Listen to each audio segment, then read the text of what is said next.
अगर आपको political system पर भरोसा नहीं है, आपकी पॉलिटिक्स है, लेकिन सेना के आला अधिकारियों की बात इस देश को माननी चाहिए। आपके समय में भी जो उच्च अधिकारी रहेंगे उसकी बात पूरे देश के लोगों ने पहले भी मानी है, आगे भी मानते रहेंगे। इसलिए मुझे लगता है कि उसको अलग कर देना चाहिए, पॉलिटिक्स अलग है। के कुकर्मों को, उनके झूठ को, उनके भ्रष्टाचार को कब तक बचाएंगे राम मोहन जी? नहीं किसी, मैं ये कह रहा हूं कि अगर हमारी सेना ने कहा, अगर हमारी सेना ने जो कहा उस बात को आपको मानना चाहिए, उस बात को आपको मानना पड़ेगा। ये जनभावना थी कि पाकिस्तान को और ठोका जाए, इसमें कोई डाउट नहीं। ये जनभावना थी कि पाकिस्तान को और ठोका जाए, और ठोका जाए। और जब तक, मैं ये स्पष्ट कर देना चाहता हूं, जब पाकिस्तान को जब मारा जाएगा, इस देश का जनमानस यही कहेगा कि और मारो, अभी कम मारा। ये एग्जैक्ट इस जनभावना को समझिए, लेकिन देश की फौज को डिसरिस्पेक्ट मत कीजिए। लेकिन मैं पॉइंट पर वापस आना चाहता हूं। संजीव उनियाल, वन सेकेंड संजीव उनियाल, मेरा पॉइंट बहुत क्लियर है कि ये जमीन देने में दिक्कत क्यों हो रही है, क्यों डिले कर रहे हैं, इससे ममता बनर्जी को क्या स्पेसिफिक फायदा है? संजीव उनियाल जी। रामन जी, दो बातें मैं कहना चाहूंगा कि अभी जो टीएमसी के प्रवक्ता थे, उनकी बात को ही मैं फूल चढ़ाता हूं। वो ये कहते हैं कि हमसे 36 या 38 या 67 किलोमीटर की जमीन जिसके पैसे हम ले चुके हैं, उसके बारे में हमें लेटर नहीं दिया गया, हमसे नहीं मांगी गई। देखिए विडंबना, देखिए मेरे घर में घुस के कोई आदमी घुसपैठिया आ रहा है, मेरे बंग भूमि के लोगों की जमीन पर कब्जा करता है, मेरे बंग भूमि के राशन को खाता है, मेरे बंग भूमि के लोगों के पानी को पीता है, मेरे बंग भूमि की शिक्षा को ग्रस्त करता है, पर मैं नहीं मांगता। अरे सरकार रुक जाइए, सरकार जी रुक जाइए, थोड़ा बेचैनी कम कीजिए, थोड़ा सुन लीजिए। मैं सेंटर को लेकर नहीं लिखता, मैं मोदी जी को या टीएमसी को, अमित शाह को लेटर नहीं लिखता कि भैया मेरी जमीन पे 36 किलोमीटर की बाढ़ को और मना दीजिए।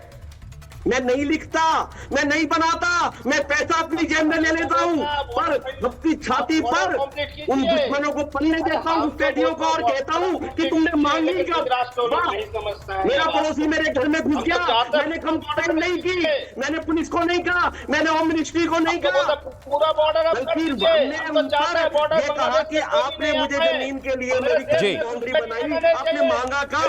आपने कहा कब? आपने लेटर कब दिया? अरे जाओ। और ये देखो, आज आपको एक मैं इंटेलेक्चुअल बात करता हूँ, ये देखिए डेमोक्रेसी इन कॉमा, ये एक ग्रुप ऑफ इंटेलेक्चुअल एकेडमिशियन की लिखी हुई किताब है, डेमोक्रेसी इन कॉमा। इसको मैं आज देख रहा था, आप हैरान हो जाएंगे कि विक्टिम ऑफ पोल वायलेंस, ये आप फोटो देखेंगे ना, जो पोल वायलेंस हुई थी 2023 के बाद, राम हिंदुओं की दुर्गति की थी, ह्यूमन राइट्स के लेटर लिखे हुए 13 साल की लड़की को उसके पिता के सामने रेप किया गया, और उसके ऊपर कपड़ा रखने का काम जब उसके पिता करने लगे तो उसके पिता के हाथ काट दिए। ये एनएचआरसी को लिखी गई, एनएचआरसी को रिपोर्ट दी गई। एक मिनट संजय सरकार रुक जाए, संजय सरकार रुक जाए। आपको मैं टाइम दूंगा, आपको टाइम दूंगा रिस्पॉन्ड करने का, लेकिन पहले बाकी मेहमानों के पास जाना है। अजय वर्मा जी मेरे साथ हैं, सुनील चेगांवकर साहब हैं, अजय वर्मा जी, कुछ आपको लग रहा है कि कुछ आप करें तो आपकी भी बात बने? शून्य से थोड़ा ऊपर उठने की इच्छा है कांग्रेस की, या ममता बनर्जी अपनी छतरी के नीचे आने की इजाजत दें या ना दें, आपको वही करना है जो ममता बनर्जी कर रही हैं? अजय वर्मा। देखिए राम मोहन जी, शून्य से ही सब चीज का आविष्कार है, शून्य शुरुआत होती है, आपको गलत ख्याल है, और हिस्ट्री रिपीट इटसेल्फ। शून्य शुरुआत चला जाता है, आप शून्य पर आए हैं, आप पहले सरकार में थे। आज तो होम मिनिस्टर ने एक बात कही, मैं आपको बताता हूं, आज होम मिनिस्टर ने एक बात कही, होम मिनिस्टर ने यह बात कही सुना कि ये 49 साल में बंगाल की स्थिति यह हो गई कि जो जीडीपी में 10% का योगदान देता था बंगाल, वो 3% पर आ गया, 22वां पायदान हो गया। आप समझिए कि ये 49 साल में अगर घटे हैं तो पहले किसकी सरकार रही, और आप आए हैं शून्य पर। आप शून्य से शुरू करते, कोई नई पार्टी बने जिसका कोई विधायक ना हो तो वो करे शून्य से। आप तो सैकड़ों विधायकों वाली पार्टी रहे, फिर शून्य पर है। इच्छा है ऊपर उठने की, या जो ममता बनर्जी कहे वही सही है? परिवर्तन प्रकृति का नियम है। 80 से 85 के दशक में दो पार्टी जिसके 2 एमपी थे, आज वो सत्ता में 2014 से और 2011, तो 11 साल ही तो हुए हैं। Who can survive, best can survive. परिवर्तन प्रकृति का नियम है, चेंजिंग है। लेकिन गृह मंत्री जी का मैं वो सुन रहा था। आप कितने साल से बंगाल की सरकार में नहीं है सर? सॉरी, मैं सुन नहीं पाया। आपको 11 साल दिख रहे हैं? नहीं, 11 साल से केंद्र की सरकार की चर्चा कर रहा हूं। मैं बंगाल की बात कर रहा हूं, बंगाल के संदर्भ में चर्चा है। 50 साल हो गए बंगाल में तो, हेलो जी, बंगाल में तो हम जितने साल से भी हैं, हमारी उपस्थिति हर साल दर्ज रहती है। हमारे नेता 50 साल हो गए बंगाल में। मैं नेता प्रतिपक्ष थे। जी, मुझे मालूम है समीर जी, मुझे मालूम है। मैं राम जी से चर्चा कर रहा हूं, मैं राम जी से बात कर लूं। राम जी, गृह मंत्री जी आज कह रहे थे कि बंगाल में मित्रों हमारी सरकार 2/3 बहुमत से बनने जा रही है। मशीन के अंदर घुसे हुए हैं क्या? बिल्कुल, जो इजराइल से आई हुई हैं।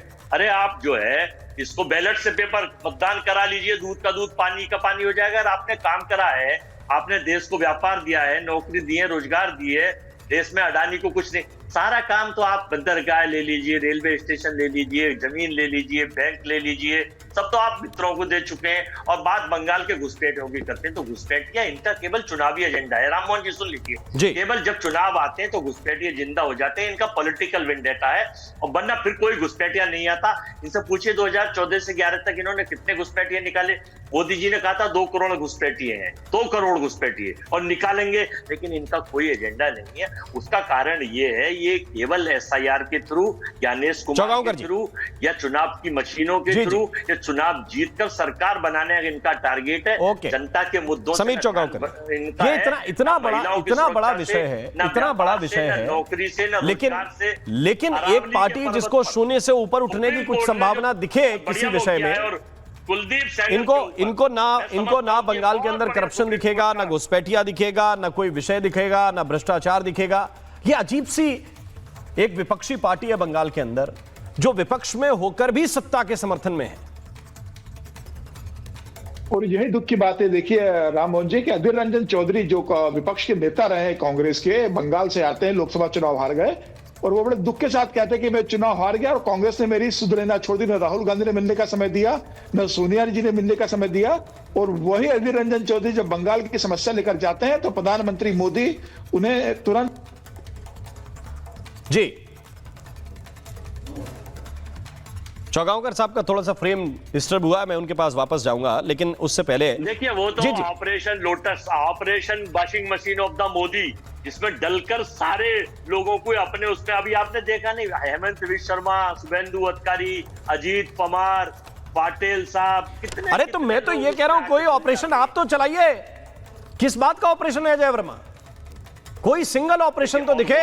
सुन लीजिए, देखिए मुझे एक आपत्ति और है राम मोहन जी, मुझे अभी आपत्ति है कि आसाराम बापू शिष्य के चरण चुंबक करने वाली पार्टी, उस बलात्कारी बाबा की पार्टी की प्रवक्ता, और प्रज्वल रेवन्ना के हाथ मजबूत करने वाली बलात्कारी की पार्टी की प्रवक्ता, एक राष्ट्रीय प्रवक्ता को, समाजवादी को टोटी चोर का प्रवक्ता कह रही थी। मुझे आपत्ति है इस शब्दवली के ऊपर, इसके ऊपर कि बलात्कारी राधिका खेड़ा डांस करने नहीं चुराते। और राम जी, अगर उन्होंने टूटी नहीं चुराई होती तो मैं बोलती नहीं।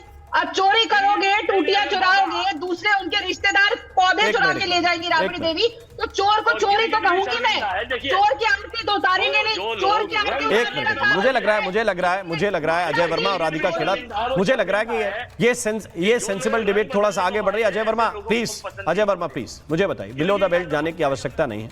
मैं आपको समझा रहा हूं, आपके पास कोई विषय नहीं है बंगाल में उठाने के लिए। मैं समझ गया इतनी देर की बातचीत में, आपको बंगाल में किस आधार पर सीटें चाहिए वो बताने के लिए आपको कोई पॉइंट नहीं मिला। ये क्लियर है, जो मैं समझ गया। लेकिन मुझे संजय सरकार के पास जाना है इस सवाल के साथ। संजय सरकार, आप हर चीज का लेटर देखना चाहते हैं, आप बंगाल के चीफ सेक्रेटरी से मांगिए, आप बंगाल के चीफ सेक्रेटरी से मांगिए कि लेटर दीजिए, और बंगाल के चीफ सेक्रेटरी ये लेटर जारी करके कहें कि हमारे पास कोई लेटर ही नहीं आया, हमारे साथ होम सेक्रेटरी की कोई मीटिंग ही नहीं हुई। दीदी को जारी करना चाहिए लेटर कि अमित शाह गलत बोल रहे हैं, हमसे जमीन नहीं मांगी गई। ये आपको लगता है कि हवा में बोलेंगे और जनता मान लेगी? सारे नहीं, हवा में सारे 11 साल में अमित शाह जी को कहीं भी याद नहीं आया है कि हमको ये बॉर्डर टोटल कंप्लीट करना चाहिए। सारे 11 साल में कहीं नहीं। जी चुनाव आता है तो साथ घुसपैठिए। एनसीआई भी बोल रहे हैं 5 करोड़ घुसपैठी हिंदुस्तान, एनसीआई मतलब national crime intelligence bureau, under home minister, उसको अंडर में रहता है।